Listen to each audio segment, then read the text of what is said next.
En Égypte, des millénaires se sont écoulés. En 1891, un jeune Anglais de 17 ans, doué pour le dessin à l'aquarelle, embarquait pour l'Égypte.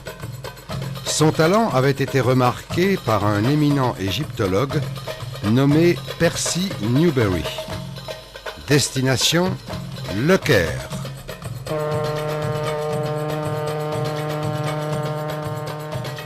Le travail du jeune homme consistera à reproduire des hiéroglyphes où figurent non seulement des animaux, mais aussi des êtres humains, des objets, des édifices, des signes géométriques et bien d'autres aspects de cette langue que les Égyptiens considéraient comme sacrés. Tel un scribe, l'adolescent apprendra à la dessiner avant de la comprendre. 30 ans plus tard, ce jeune homme allait faire rêver le monde par la plus extraordinaire découverte archéologique de tous les temps. Il s'appelait Howard Carter.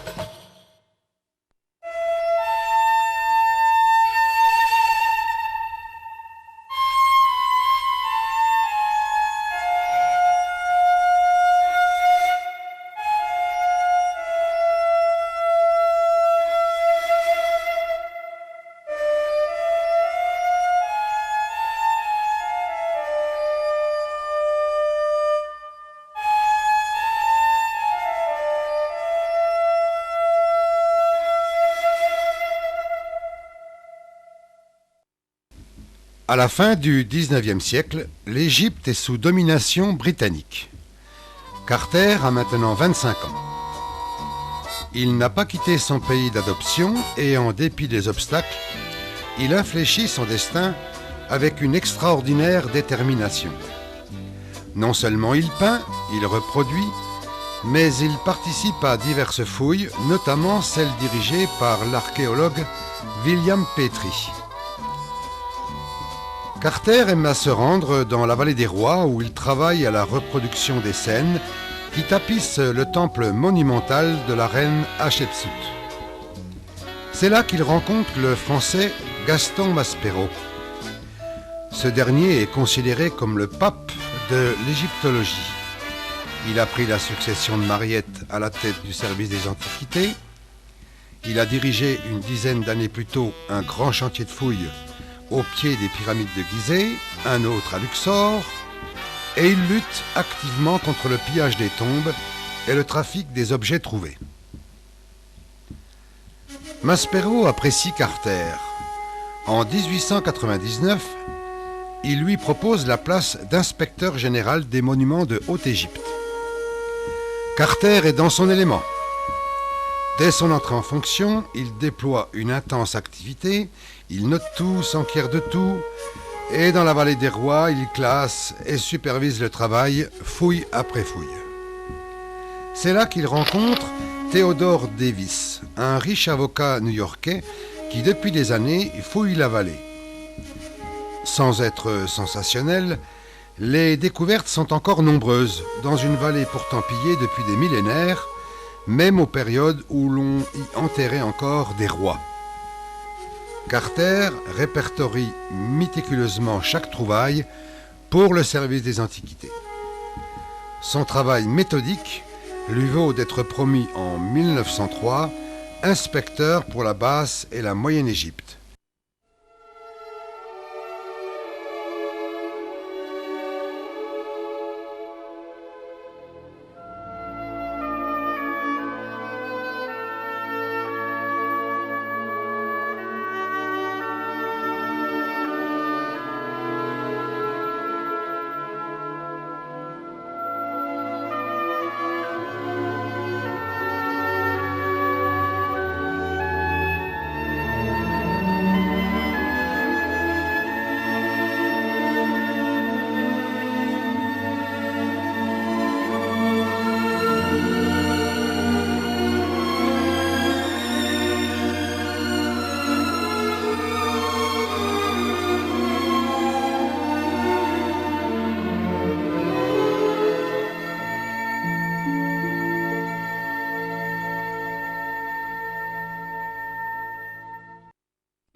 Au tournant du XXe siècle, l'égyptologie connaît une première vogue. Les trésors trouvés dans les fouilles exercent un vif attrait sur les touristes fortunés. C'est alors qu'il se produit un incident à l'encontre de Carter. Il est renvoyé du service des antiquités à la suite d'une plainte déposée par des touristes. Maspero, son patron, ne pourra intervenir et c'est la mort dans l'âme qu'il est contraint de renvoyer son brillant inspecteur. Cette injustice oblige Carter à reprendre son pinceau. Pour vivre, il vend ses toiles et se transforme en gentleman marchand. C'est pendant cette période de vache maigre qu'il fera la connaissance d'un certain Lord Carnarvon. George Hébert, comte de Carnarvon, est un richissime aristocrate anglais. Il est d'une santé précaire. Depuis 4 années, il passe régulièrement l'hiver en Égypte, où il se repose sur le conseil de ses médecins. L'Égypte l'attire et il cherche à entreprendre des fouilles pour son propre compte. Il lui faut un archéologue confirmé.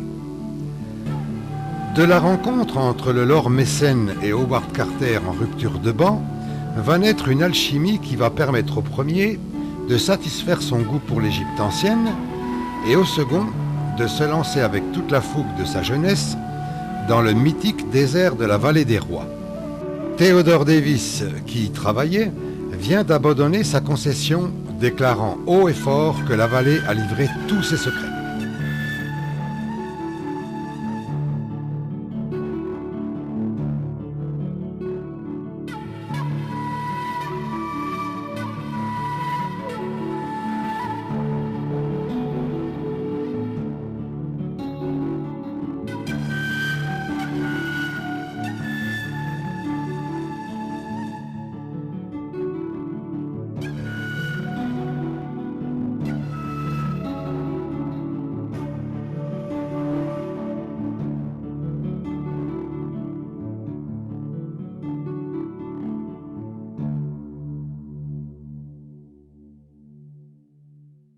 Dix années de fouilles plutôt infructueuses vont s'écouler.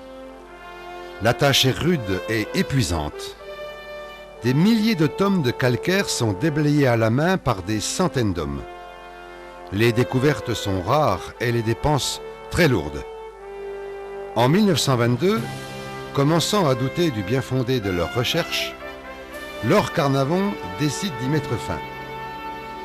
Mais Carter est convaincu que la vallée détient encore des trésors. Son obsession est bien connue. Il croit à l'existence d'un pharaon de la 18e dynastie dont l'histoire est restée obscure, voire inconnue. Il s'appelait Toutankhamon. Son hypogée serait-elle toujours dissimulée dans la vallée? On l'aurait déjà trouvé. Clame d'une seule voix le corps scientifique.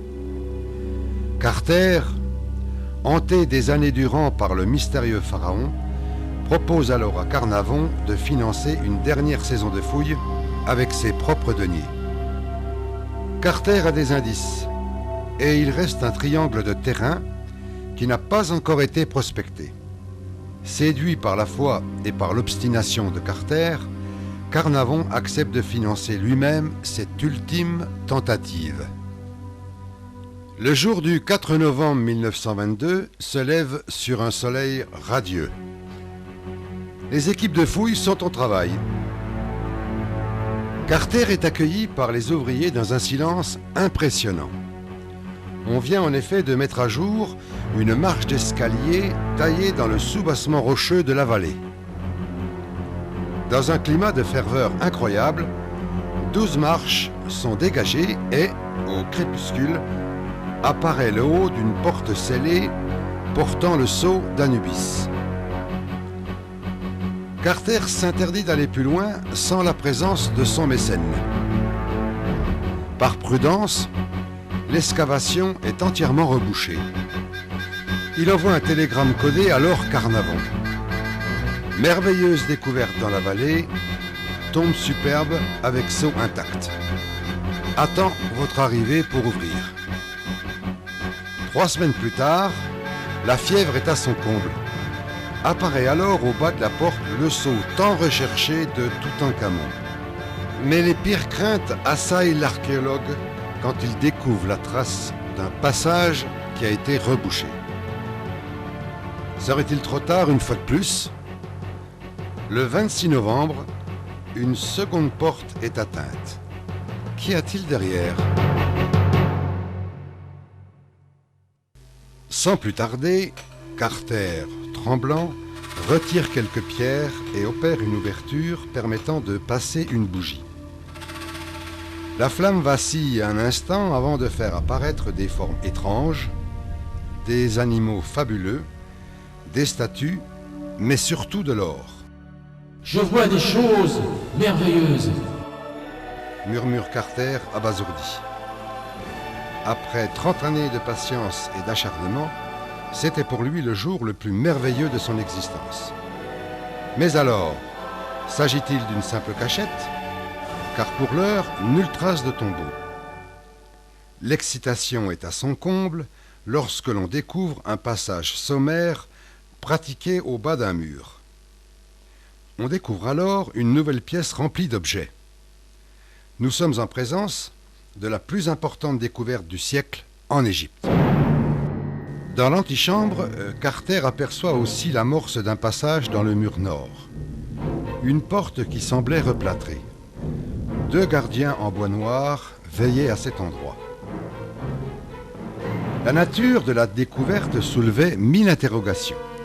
Incontestablement, la tombe avait été violée par des pilleurs au temps même de l'Égypte ancienne.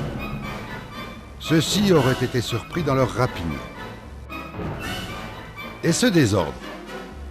Par la suite, les prêtres ont remis de l'ordre en entassant sommairement les objets avant de quitter la demeure d'éternité. Carter était maintenant persuadé qu'il progressait bien dans une tombe royale et non dans une cachette, si prodigieuse fût-elle. Carnamon et Carter se sentaient écrasés par l'ampleur et par la beauté de leur découverte. Ils comprirent qu'il leur faudra dresser des plans, faire un minutieux inventaire, réaliser des photographies et restaurer sur place bon nombre d'objets avant de les sortir. Impossible en effet d'aller plus loin. Il y avait dans l'antichambre plus de 700 pièces. Pendant que Carter constituait une équipe de travail, la découverte aussitôt enflamma le monde. La première vague d'invasion déferla rapidement et s'amplifia au fur et à mesure que les jours passaient. À Luxor, au Caire, dans toutes les capitales et dans tous les journaux du monde, on ne parlait que de la fabuleuse découverte.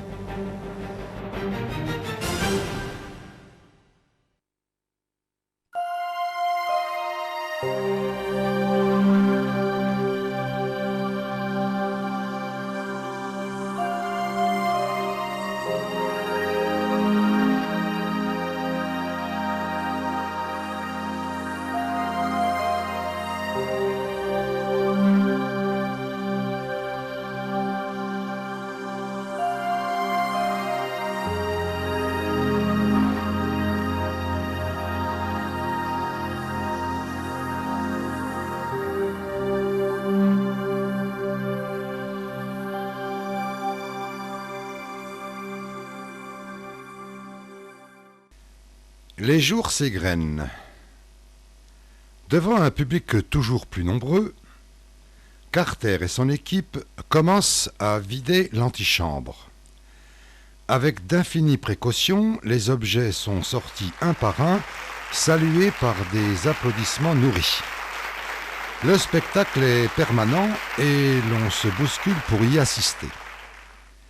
Les objets sont acheminés dans une autre tombe qui offre de l'espace et où des spécialistes peuvent s'attaquer à une restauration définitive. Chaque œuvre est pourvue d'une fiche d'identité indispensable aux études futures. L'antichambre est maintenant vidée. Carter et Carnavon peuvent dès à présent entreprendre une brèche dans la porte murée. Le 10 octobre 1923, C'est en présence de prestigieux invités qu'il opère enfin une ouverture. Je vois un mur d'or et de faïence. Carter, muet, en extase, élargit l'ouverture et laisse la place à d'autres. Une immense et magnifique chapelle se dresse. Les inscriptions et les scènes de l'énorme chapelle qui remplit presque toute la pièce offrent un répertoire inédit. Combien d'années d'études faudra-t-il pour l'interpréter? Tous restent muets d'admiration. Carter actionne un loquet. Une seconde chapelle apparaît. Sur la porte, un sceau intact. Personne ne l'a soulevé depuis l'enterrement du pharaon. Tous gardent un long silence. En cet instant, qui oserait briser le sceau? Enfin, on découvre une porte basse qui s'ouvre sur une dernière pièce. C'est la salle du trésor. Elle renferme des richesses qui dépassent en splendeur tout ce qu'on avait découvert jusque-là. Tous les regards s'y perdaient. Toutankhamon était devenu le maître de l'Égypte et les dernières découvertes faisaient une fois de plus la une des journaux du monde entier. On déferlait dans la vallée des rois et on se ruait vers le tombeau. Carter, qui n'aimait pas les mondanités, pestait. Cet afflux de touristes fortunés le gênait dans son travail et menaçait la sécurité des objets. En raison de la chaleur, on ne pouvait travailler que pendant l'automne et l'hiver. Carter était immergé dans le travail. Il veillait à ce qu'on traite les pièces les plus modestes avec le même soin que les immenses chefs-d'œuvre. Un événement d'importance allait marquer l'année 1923. Lord Carnarvon, co-découvreur de la tombe, disparut brutalement. Cet événement allait donner naissance à une folle rumeur. Une malédiction frapperait ceux qui ont violé le sommeil de Pharaon. Comment démonter et sortir les chapelles sans leur causer le moindre dommage? Cette mission obsédait Carter. Il lui fallut plusieurs saisons pour résoudre cet épineux problème. Enfin, le 12 février 1925, devant quelques privilégiés et dans un profond silence, la dalle qui fermait le tombeau s'éleva. Carter poussa un cri d'émerveillement. Un sarcophage où le visage d'or de Toutankhamon, serein, sublime, regardait l'éternité. Pas un murmure ne troubla la méditation et le caractère sacré de cette rencontre avec le pharaon. Durant l'automne 1925, l'ultime rencontre avec le pharaon était imminente. Carter et son équipe extrayèrent l'énorme sarcophage. Il contenait 3 cercueils. Et comment les séparer sans les briser? Ce fut un long et délicat travail. Le dernier cercueil qui protégeait la momie était en or massif et pesait plus d'1 tonne. Enfin, quand on réussit à l'ouvrir, un sublime masque d'or apparut à l'effigie du roi. Ce masque protégeait son visage et ses épaules. Au regard de tant de merveilles pour un roitelet mort à 20 ans et n'ayant régné que quelques années, Carter songeait au trésor inimaginable qu'avait dû contenir la vallée des rois au temps de sa splendeur avant le passage des pillards.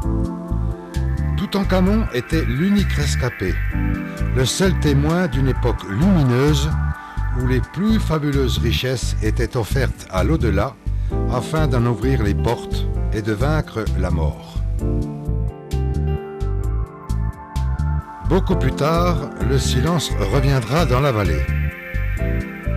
Howard Carter revivait son épopée. Usé, affligé d'une fatigue dont il ne parvenait pas à se débarrasser, L'humanité ne l'intéressait plus et il marchait vers sa propre mort. Il s'éteindra en Angleterre à l'âge de 66 ans, isolé et oublié. La fille de Lord Carnarvon, seule personnalité présente à ses obsèques, retint ses larmes. L'âme d'Howard Carter ne resta pas prisonnière du Royaume-Uni. Elle s'envola pour regagner sa patrie, la vallée des rois, où elle se fondit dans sa lumière.